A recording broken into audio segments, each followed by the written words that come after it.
Could you introduce yourself? Yes, my name is Mark Jackson, and I'm from the United Kingdom of Great Britain and Northern Ireland.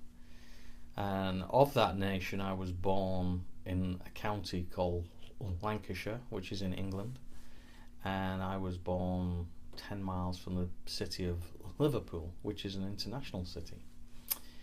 And I left the United Kingdom to come to the United States in 2001, and I became a United States citizen this year in October of 2016.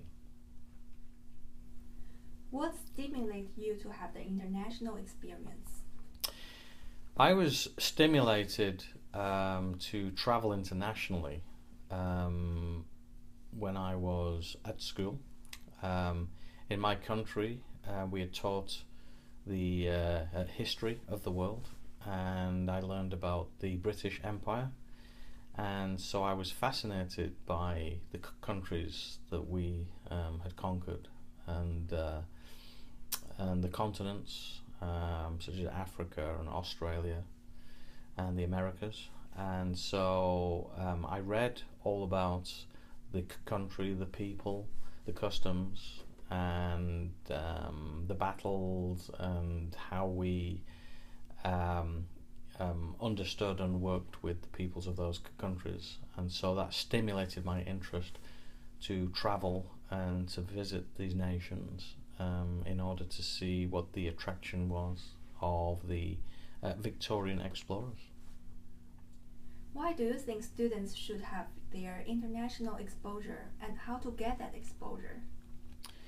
I think that students need to understand that the world is not homogeneous, and that there are countries and peoples with different cultures and with different customs, and they need to understand how to deal with those people, particularly if they're operating within a corporation that has business abroad. And most companies are now global, and so it's very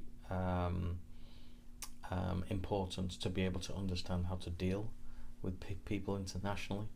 And so students can either do that by traveling abroad, or they can gain that experience by spending time with international students that come to the United States and to learn about their culture and customs.